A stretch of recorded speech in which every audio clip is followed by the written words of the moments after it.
tercera camioneta, o digamos de dos. La del equipo A, sí, me diréis, la serie de televisión, no es cine, sí, pero también hubo una adaptación cinematográfica, año 2010 ya, y dirigida por Joe Carnahan. Nos centramos solo en sus camionetas, porque la mítica Lafayette es la de la serie, una GMC Bandura, mientras que la de la película era un remedio muy parecida, pero no la misma, sino una Chevrolet Chevy Van. Comentario a las adaptaciones y a los remedios de camionetas: rechace imitaciones. Todo sea por don Aníbal Smith. Y a continuación, en Lloviendo Cine, sección motos. Vale, hay 1000 películas con motos y nos vamos a dejar bastantes. Echaréis en falta varias. Pero no olvidemos que es una minisección. Y así eso, le dedicamos un programa exprofeso a las motos en el cine. Programa en el cual seguro que estarían estas películas.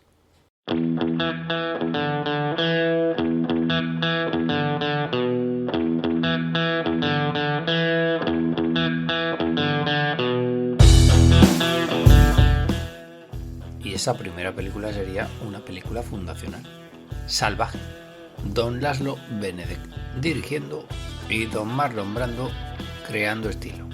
El señor Brando haciendo de motorista y adelantándose al señor James Dean y al señor Elvis Presley como rebelde inconformista de la América de los años 50. La gorrita, la chupa de cuero y la motocicleta. Una Triumph Thunderbird, la primera película Born to be Wild de la historia del cine, por lo menos sobre 2 ruedas. Y sobre 2 ruedas también se dio un garbeo por toda Sudamérica el señor Che Guevara, Ernesto para los amigos y don Che para los revolucionarios. Pero antes de ser un revolucionario, tomó buena nota de lo que era la realidad de su continente. ¿Y cómo lo hizo? Pues a los mandos de su motocicleta. Y lo hizo al lado de su amigo Alberto Granado. Bueno, pues en la película dirigida por Walter Salles del año 2004 vemos todo esto. Vemos a don Gael García Bernal haciendo de Che Guevara y a Rodrigo de la Serna haciendo de su amigo Alberto Granado a los lomos de una única motocicleta, una Norton Model 18. En opinión de Lloviendo Cine, no solo una de las mejores películas de ese año y de la década de los 2000, sino posiblemente la mejor película de motocicletas de la historia. Emocionantísima película. Y de aquí es aquella canción ganadora del Oscar de ese año, Al otro lado del río, de don Jorge Drexler. Reivindicamos y recomendamos no solo la película, sino también al señor Jorge Drexler, aunque tengamos que abrir para eso un pequeño y musical paréntesis.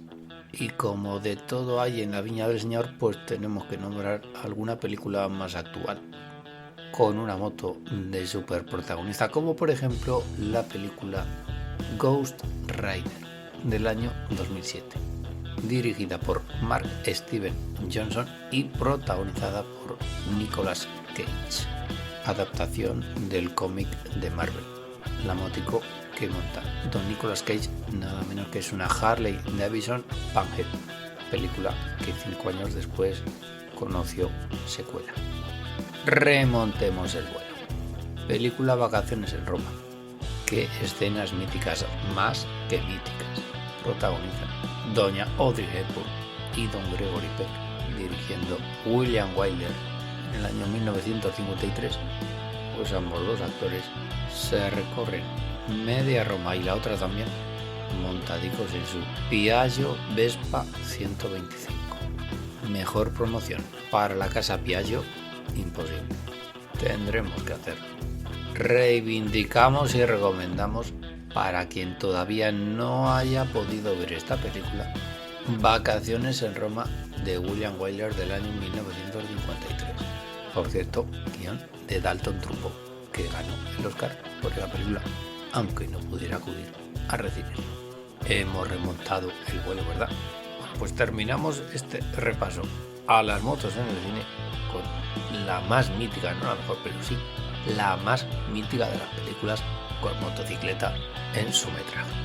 Easy Rider, si hubiese envejecido a la par que el mito. Pues sí, esta película dirigida, no podemos olvidarlo, por Dennis Hopper, porque nunca nos acordamos de que Easy Rider es una película dirigida por el actor Dennis Hopper, que pareciera otro el director. Esta película ha envejecido un poquito mal. Es del año 1969, es todo lo coyuntural que queráis. Y el reparto es estelar: Peter Fonda, Dennis Hopper, Jack Nicholson, Karen Black y hasta Phil Spector. Sí, Phil Spector aparece en esta película. Evidentemente es toda una película de culto. Podríamos decir que es una de las grandes referentes del movimiento hippie, del movimiento motero.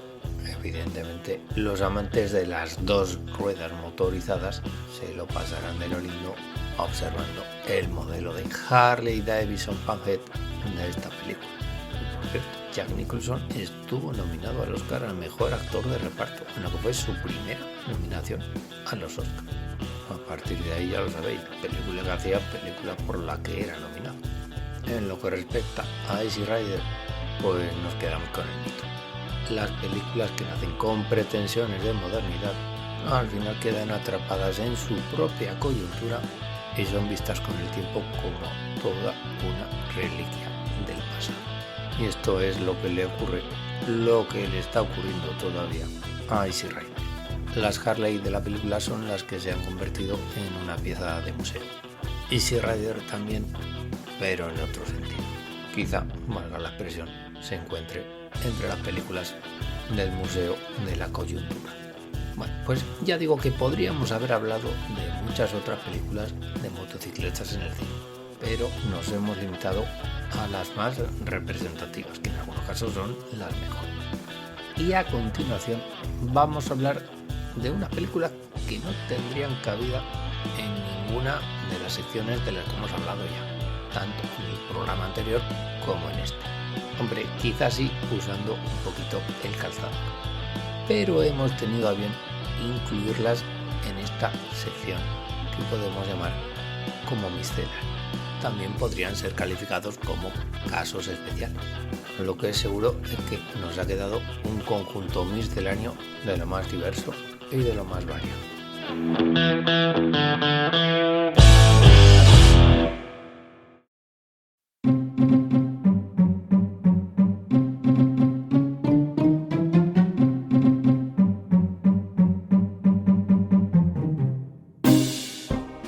Porque la primera minisección de esta miscelánea podría titularse Aprendemos a conducir, y lo vais a entender enseguida.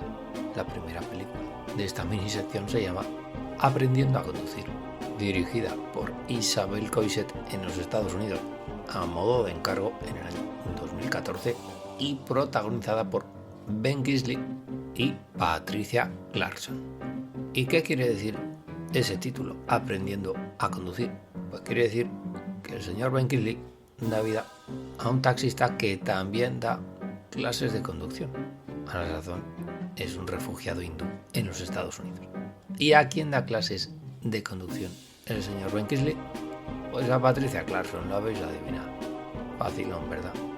Metáforas al margen, Aprendiendo a conducir es una simpaticona, podríamos decir, película de iniciación, aunque sea a ciertas edades.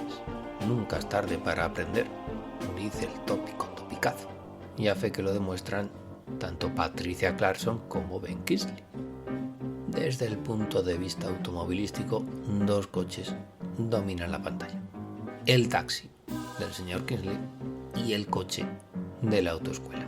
El taxi es un Ford Crown Victoria y el coche de la autoescuela un Chevrolet Cavalier. La metáfora era aprendiendo a conducir un coche y aprendiendo a conducir tu propia vida.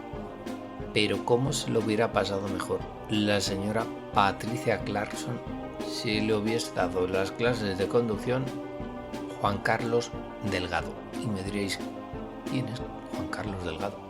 Pues Juan Carlos Delgado fue un niño en su época autodidacta, porque a los 9 años no solo conducía coches, sino que lo hacía con coches robados.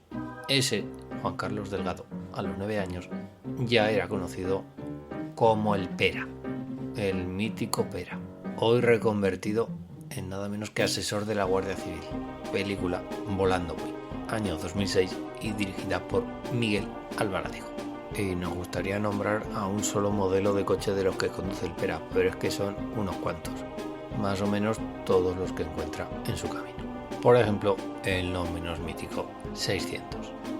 Os explicáis ahora porque he dicho que Patricia Clarkson hubiese tenido unas clases bastante particulares a la hora de aprender a conducir. Como diría el otro, cuestión de método.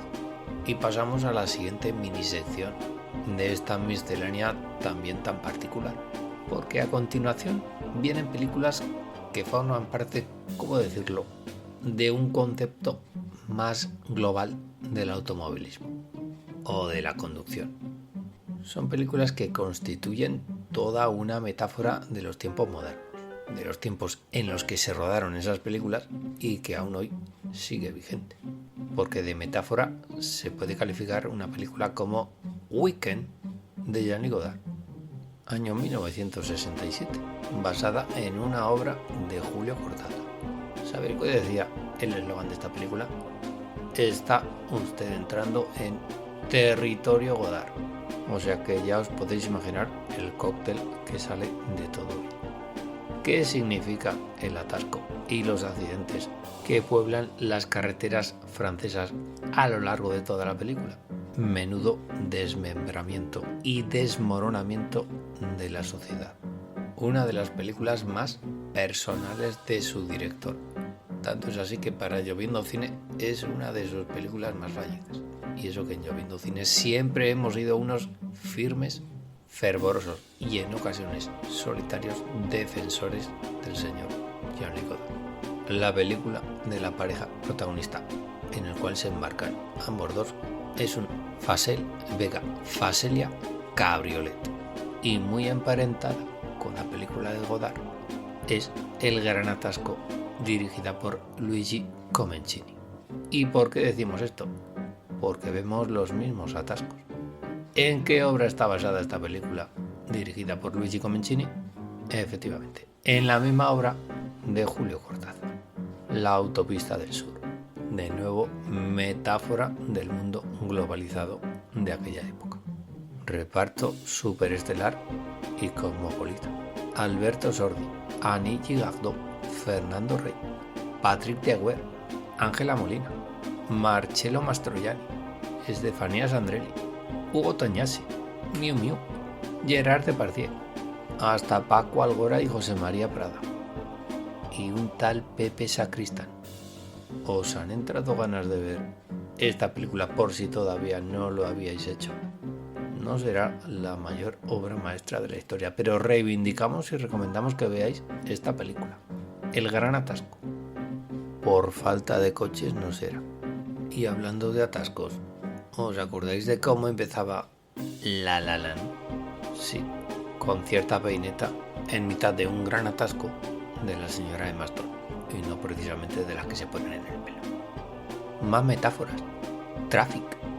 No la película de Steven Soderbergh del año 2000, sino la dirigida por Jacques Tati en el año 1971. Los estertores del cine del señor Tati, vamos, el señor Hilo de toda la vida, tuvieron en Traffic su punto final. Como ya ocurrió en su anterior Playtime, Monsieur Hilo estaba intentando comprender el mundo actual. No en vano fue su última película. Aquello ya se estaba desmandando demasiado y el señor Hilo estaba como fuera de lugar. Habría que revisar esta película. No en vano. ¿Qué vehículo conduce el señor Hilo en esta película? Un Renault 4 Camping Car. ¿Qué sucedía en ese coche? Pues que el señor Hilo se rebelaba contra todo construyendo su propia casa en ese coche. Era todo un coche convertible en su propio hogar. Y On the Road es la visión que Jack Kerouac tenía de su época, de los años 40 y de los años 50. Pues en el año 2012, de nuevo Walter Salles dirige una road movie. Esta